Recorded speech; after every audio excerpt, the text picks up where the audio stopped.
مراکز علم کے اس تیسری کلاس میں، تیسرے لیکچر میں ہم تجوید میں آج حروف تہجی کو صحیح پڑھنے کا طریقہ اس کو ہم سیکھیں گے اور بیان کریں گے۔ اب میں آپ کو ساتھ ساتھ بتاؤں گا کون سا لفظ کیسے آسانی کے ساتھ، تاکہ آپ کے لیے مشکل نہ ہو۔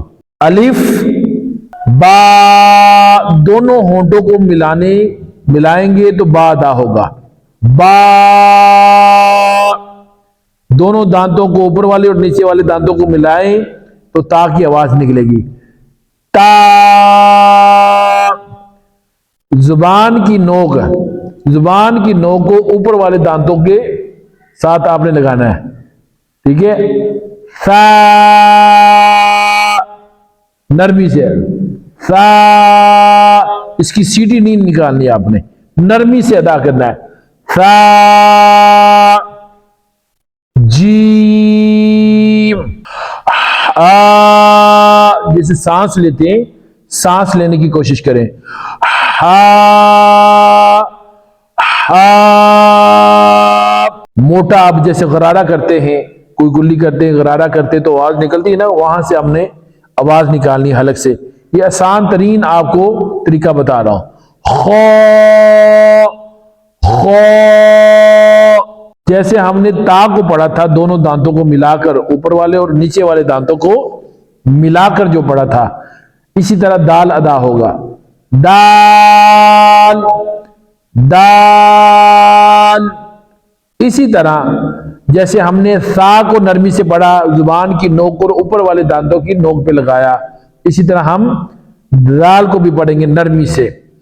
رال، رال، رال، آگے رو، رو کو موٹا پڑھیں گے ہم۔ رو، رو، اسی طرح زا، سختی، سختی کے ساتھ پڑھیں گے، دونوں دانتوں کو ایسے ملا کے، اوپر والے اور نیچے والے دانتوں کو ملائیں گے تو سختی سے ان کو ملا کے پڑھیں گے، سختی سے آواز نکالنی۔ زا، زا، سیٹی کے ساتھ، بریک سیٹی کے ساتھ۔ سین، سین، آگے موٹی سیٹی، جیسے کسی چیز کو آپ بگاڑنے کی آواز نکالتے ہیں۔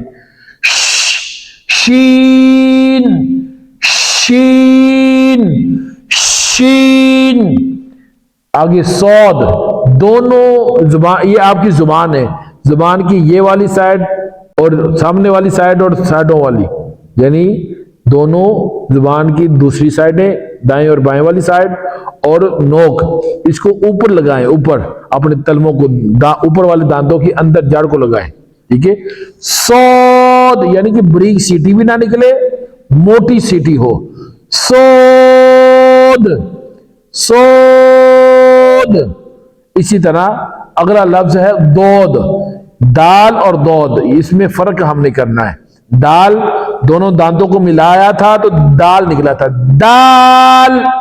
اب وہی زبان، جیسے یہ زبان ہے، زبان کی یہ دائیں اور بائیں والی سائڈ اور اس کی نوک اوپر ایسے کپا بنا کے اوپر والے دانتوں کی جڑوں کو آپ نے لگانا ہے، ٹھیک ہے، ایسے۔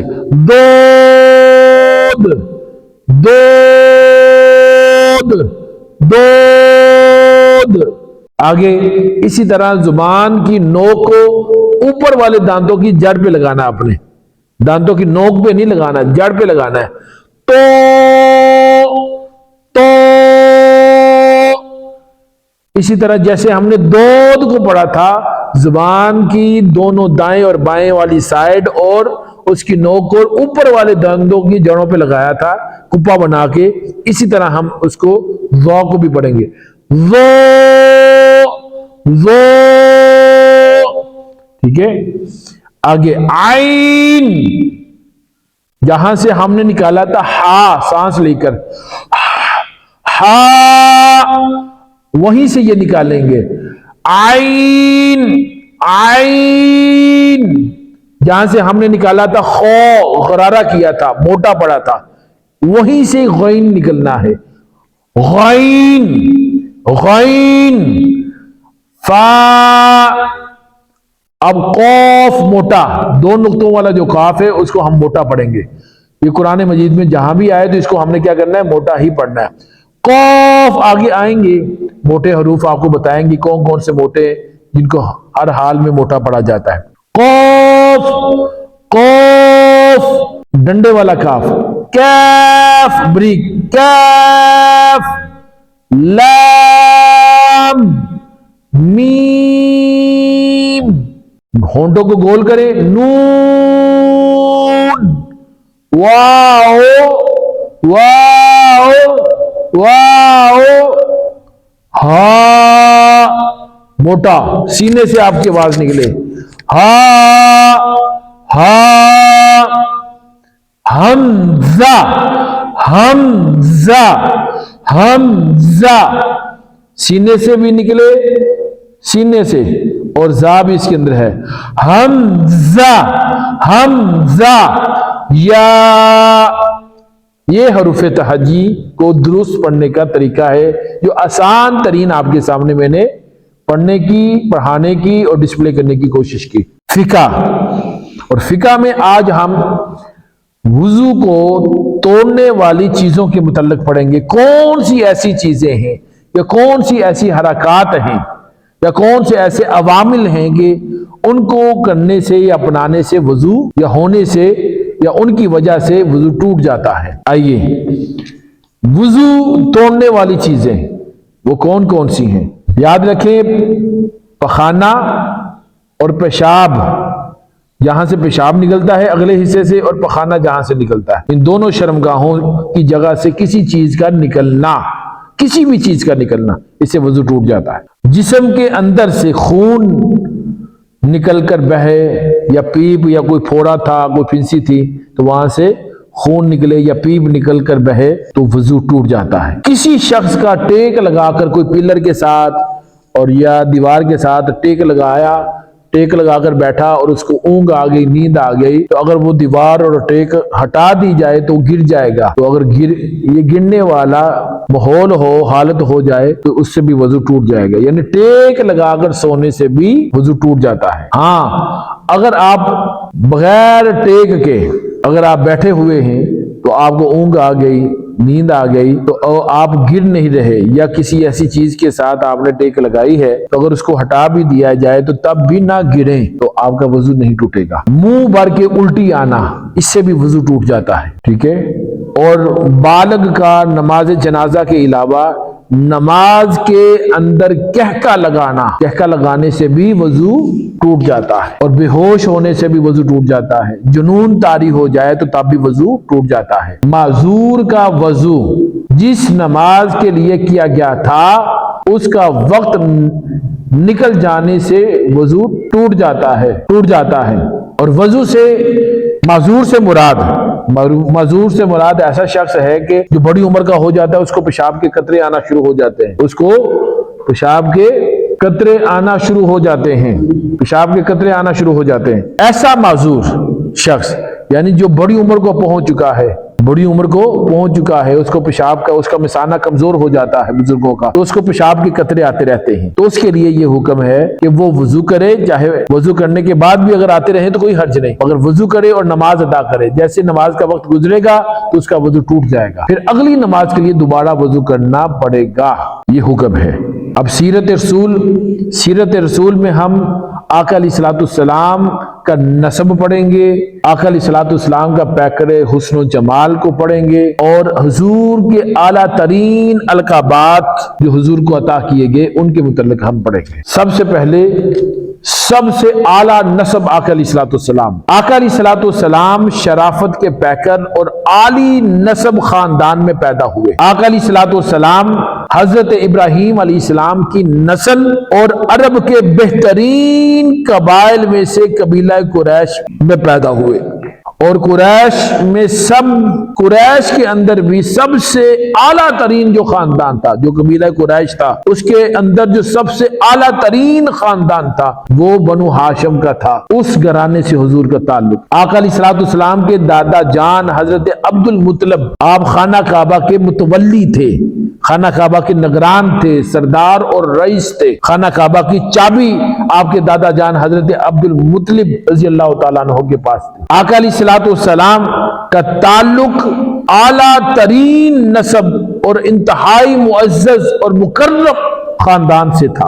آقا علیہ الصلوۃ والسلام نے صحابہ کرام کو اپنے خاندانی پس منظر کا ذکر کرتے ہوئے، حال اور احوال بتاتے ہوئے حضور نے خود فرمایا کہ میں محمد بن عبداللہ بن عبد المطلب ہوں۔ فی الحقیقت اللہ نے پوری مخلوق کو پیدا کیا جب، تو مجھے ساری مخلوق میں مجھے سب سے اعلیٰ گروہ میں پیدا کیا، اعلیٰ گروہ میں رکھا، اور پھر اس خدا نے اس گروہ کو مزید 2 گروہوں میں تقسیم کیا، تو اس نے مجھے ان 2 گروہوں میں بہترین گروہ کے اندر رکھا۔ پھر اللہ رب العزت نے اس گروہ کو قبیلوں میں تقسیم کیا، قبیلوں میں تقسیم کیا، اور جب قبیلوں میں تقسیم کیا اللہ نے، تو مجھے سب سے اعلیٰ ترین قبیلے میں اللہ رب العزت نے رکھا، اور پھر اللہ رب العزت نے اس قبیلے کو گروہ میں تقسیم کیا، اور اس گروہ میں سب سے اعلیٰ ترین گھرانے اور نسب میں اللہ رب العزت نے مجھے رکھا۔ یہ حضور کا نسب پاک ہے، آقا علیہ الصلوۃ والسلام کا پیکر حسن و جمال۔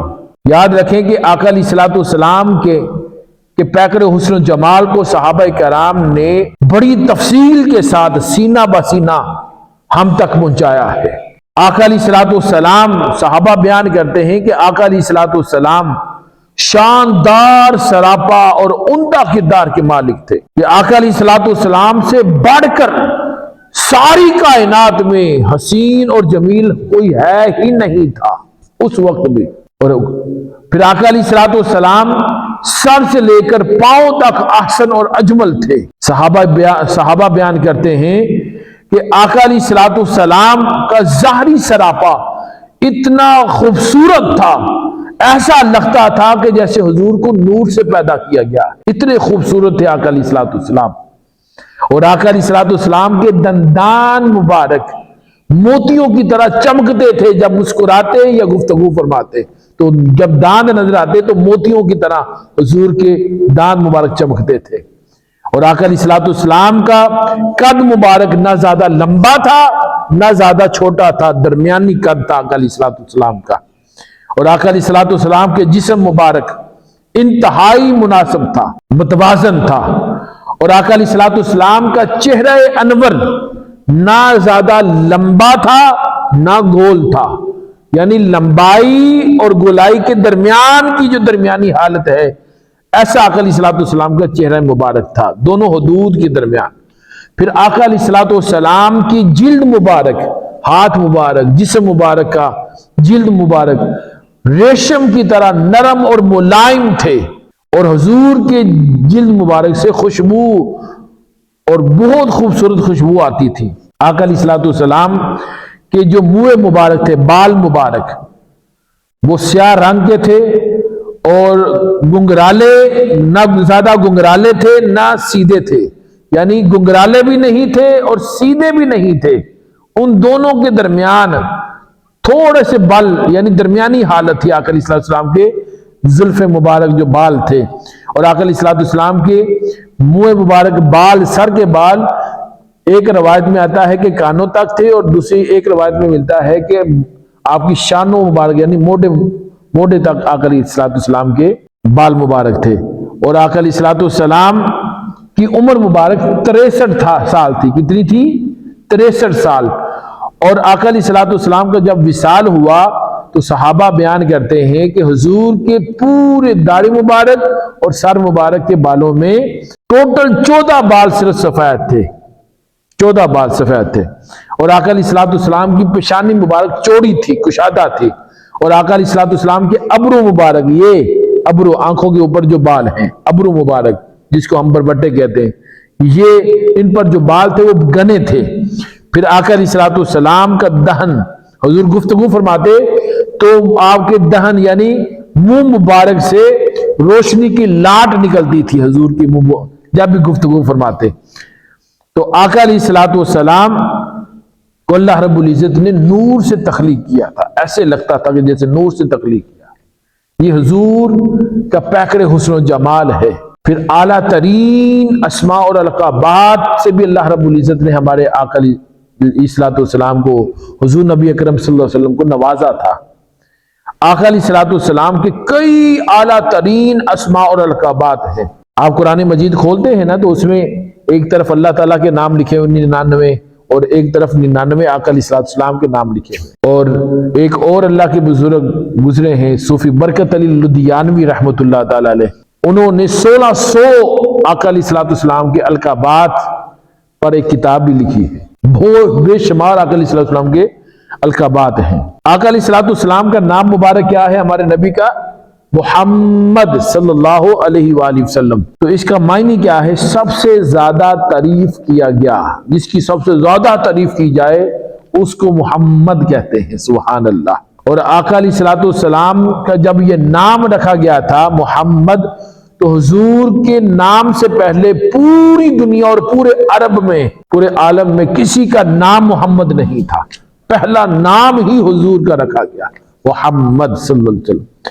اور اس وقت پوری دنیا میں جتنے مسلمان ہیں، آج 15 کروڑ کے قریب یا اس سے بھی زیادہ مسلمان بچوں کے اور مسلمانوں کے نام محمد ہیں صلی اللہ علیہ وسلم، نام ان کے محمد رکھے گئے۔ اور ایک روایت بھی ہے کہ حضور نے فرمایا کہ جس گھر میں محمد یا احمد نام کا بچہ ہوگا تو اس گھر کے گھر والوں کو اللہ رب العزت جنت میں داخل فرمائے گا، جہنم سے کی آگ سے بچائے گا۔ پھر آقا علیہ الصلوۃ والسلام جب اعلان نبوت سے پہلے، حضور جب ابھی تک اعلان نبوت نہیں کیا تھا کہ میں نبی ہوں، 40 سال کے بعد، تو 40 سال تک جو حضور کو ٹائٹل کفار و مشرکین اور وہاں کے عرب کے لوگوں نے دیا، جس لقب سے پکارتے تھے، وہ صادق اور امین تھا۔ الامین کے نام کا لقب مشہور ہوا آقا علیہ الصلوۃ والسلام، جس کا مطلب کیا ہے؟ ایماندار اور سچ بولنے والا۔ اور یہ لقب لوگوں نے آپ کی صداقت اور ایمانداری کی وجہ سے دیا تھا۔ اور آقا علیہ الصلوۃ والسلام کو بحیثیت رسول خدا جب مبعوث کرنے سے پہلے جو پہلی اور سابقہ امتیں گزری ہیں، انبیاء علیہ الصلوۃ والسلام کے امتیں جو گزری ہیں، جس میں حضرت موسیٰ علیہ السلام، حضرت عیسیٰ علیہ السلام اور دیگر انبیاء جن پر صحائف اور کتب نازل ہوئی ہیں، تو ان حضور کی آمد سے پہلے ان کی کتابوں میں ان انبیاء کرام نے اپنی امتوں کو یہ بشارت دے دی تھی۔ اور آپ کا تذکرہ احمد نام کے ساتھ آپ کا تذکرہ انہوں نے کیا، اور احمد کا مطلب بھی یہی ہے کہ سب سے زیادہ تعریف کیا گیا، یعنی احمد اور محمد ایک ہی مادہ حمد سے مشتق اور نکلے ہیں۔ آقا علیہ الصلوۃ والسلام اپنے آپ کو دیے گئے اللہ رب العزت کی طرف سے القابات کا ذکر صحابہ کے سامنے کرتے ہوئے حضور نے فرمایا، مجھے اللہ رب العزت نے حبیب اللہ کا لقب عطا کیا، جس کا مطلب ہے کہ اللہ کا محبوب۔ اور اسی طرح انجیل مقدس میں بھی آقا علیہ الصلوۃ والسلام کو الشافع لقب سے پکارا گیا ہے۔ اس لقب کا معنی کیا ہے؟ یہ حضور کو یہ لقب کیوں عطا کیا گیا الشافع انجیل میں؟ اس لیے کہ آقا علیہ الصلوۃ والسلام اہل ایمان کی قیامت والے دن شفاعت فرمائیں گے، اور ان میں سے گناہ گاروں کے لیے مغفرت طلب فرمائیں گے، اور ان کے حق میں جہنم کی آگ سے نجات کی دعا بھی فرمائیں گے۔ یہ آقا علیہ الصلوۃ والسلام کے بہت سارے القابات جو حضور کو عطا کیے، ان کی یہ شان جو میں نے آپ کے سامنے بیان کی۔